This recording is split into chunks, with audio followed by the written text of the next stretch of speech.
Magandang umaga po sa ating lahat. Narito ang latest weather update ngayong araw ng Wednesday, December 4, 2024.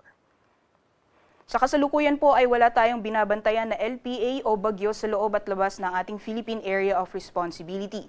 Yung northeast monsoon po natin ay nakakaapekto na lamang dito sa may extreme northern Luzon area at ayon sa ating latest satellite image, meron po tayong namamataan na linya ng mga kaulapan na nakaapekto sa may silangang bahagi ng northern Luzon. So dahil po yan sa epekto ng northeast monsoon or pagsasalubong ng hanging amihan or northeast monsoon at yung mainit na hangin na nanggagaling sa karagatang Pasipiko. So dyan po nagsasalubong yung dalawang hangin po na yan. Yan po yung shear line o yung pagsasalubong ng malamig at mainit na hangin na nakita po natin na nakakaapekto ito sa may silangang bahagi ng northern Luzon. So possible po sa may hilagang Luzon area ay makakaranas pa rin po tayo ng maulan na panahon dulot po ng epekto nitong shear line. Samantalang sa nalalabing bahagi naman po ng ating bansa, wala po tayong namamataan na makakapal na kaulapan na posible pong magdulot ng buong araw na tuloy-tuloy na mga pag-ulan. So asahan po natin yung generally fair weather conditions sa malaking bahagi po ng ating kapuluan, liban na lamang po yung mga posibilidad ng mga biglaan o mga panandaliang buhos ng ulan dulot po ng mga localized thunderstorms. So magiging lagay po ng panahon ngayong araw dito sa Luzon, gaya po ng nabanggit natin kanina, dulot po ng epekto ng shear line, ilang bahagi po ng hilagang Luzon ay makakaranas ng maulan na panahon. Particularly, dyan po sa malaking bahagi ng Cagayan Valley, sa may Cordillera Administrative Region, pati na rin sa may Ilocos Norte at Ilocos Sur, dyan po sa may Ilocos Provinces.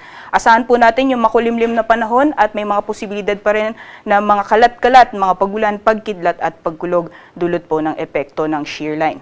At sa nalalabing bahagi naman po ng Luzon, fair weather conditions po inaasahan natin, except na lang po yung mga posibilidad na mga biglaan o mga panandaliang buhos ng ulan, dulot ng mga localized thunderstorms na mas madalas pong nararanasan sa hapon o sa gabi. Temperature forecast naman po natin sa mga piling syudad dito sa Luzon dahil inaasahan po natin na magpapatuloy yung maulan na panahon, lalong-lalo na po sa areas ng Cagayan Valley, ay mabababa po yung temperatura inaasahan natin dito sa Tuguegarao na maaaring maglaro lamang mula 24 hanggang 27 degrees Celsius. Para naman sa Baguio, temperatura po natin maglalaro mula 18 hanggang 23 degrees Celsius, 31 degrees Celsius naman maximum temperatures para sa Lawag at 32 degrees Celsius maximum temperatures inaasahan natin ngayong araw dito sa Metro Manila, pati na rin sa Legazpi City. At sa Tagaytay naman, yung agwat ng temperatura ay maglalaro mula 21 hanggang 30 degrees Celsius. Sa lagay naman po ng panahon sa nalalabing bahagi ng ating bansa dito po sa Palawan, Visayas at Mindanao dahil wala po tayong namataan na weather system na posible pong magdulot ng buong araw ng mga pag-ulan. Fair weather din po yung inaasahan natin except na lamang po yung mga biglaan o mga panandaliang buhos ng ulan. So mainit pa rin po, lalong-lalo na pagdating ng tanghali at may mga posibilidad pa rin na mga biglaan o mga panandaliang buhos ng ulan dulot ng mga localized thunderstorms na mas madalas nararanasan sa hapon o sa gabi. Temperature forecast naman para sa mga piling syudad dito po sa Palawan, Visayas at Mindanao. Agwat po ng temperatura para sa Kalayaan Islands, maglalaro mula 26 hanggang 31 degrees Celsius, 26 to 32 degrees Celsius naman para sa Puerto Princesa. Maximum temperatures naman para sa Iloilo at Cebu, aabot ng 31 degrees Celsius. At yung agwat ng temperatura para sa Tacloban ay maglalaro mula 25 hanggang 32 degrees Celsius. Samantalang dito po sa Cagayan de Oro, yung agwat po ng temperatura inaasahan maglalaro mula 25 hanggang 31 degrees Celsius. Maximum temperatures para sa Davao ay aabot ng 34 degrees Celsius. At para naman po dito sa Zamboanga, agwat ng temperatura ay maglalaro mula 24 hanggang 33 degrees Celsius.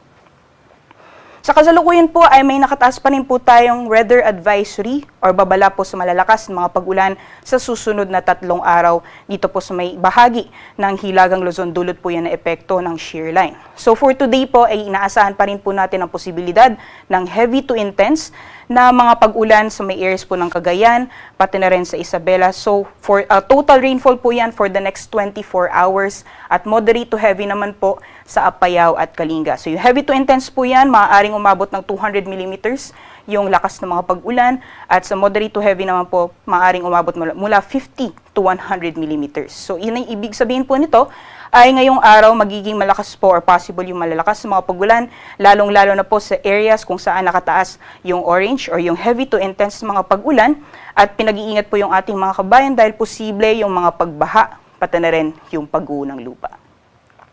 Bukas naman magpapatuloy pa rin yung mga pag-ulan or malalakas na mga pag-ulan, especially sa ilang bahagi pa rin po ng Northern Luzon. Almost similar areas pa rin po. Heavy to intense pa rin ay posible sa Cagayan at moderate to heavy naman sa Isabela at sa Apayao. At pagdating man po ng Thursday, unti-unti na pong hihina yung epekto nitong shear line. Although asahan pa rin po natin, possible pa rin yung moderate to heavy na mga pag-ulan sa area po ng Cagayan. So 3 araw po yan na posible pong magdulot ng malalakas mga pag-ulan itong shear line. So patuloy pong pinag-iingat yung ating mga kabayan dyan sa may Northern Luzon.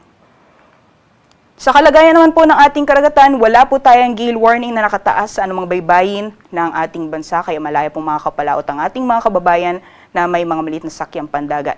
Iba yung pag-iingat lamang po sa mga planong pong malaot sa mga dagat baybayin ng Northern Luzon dahil inaasahan po natin yung katamtaman hanggang sa maalon na karagatan. Sunrise po natin ay 6:07 a.m. at sunset ay 5:26 p.m. Para sa karagdagang impormasyon, bisitahin lamang po ang aming social media accounts at ang aming website pag-asa.dust.gov.ph. Yan lang po latest mula dito sa Pag-asa Weather Forecasting Center. Ako po si Rhea Torres. Magandang umaga po sa ating lahat.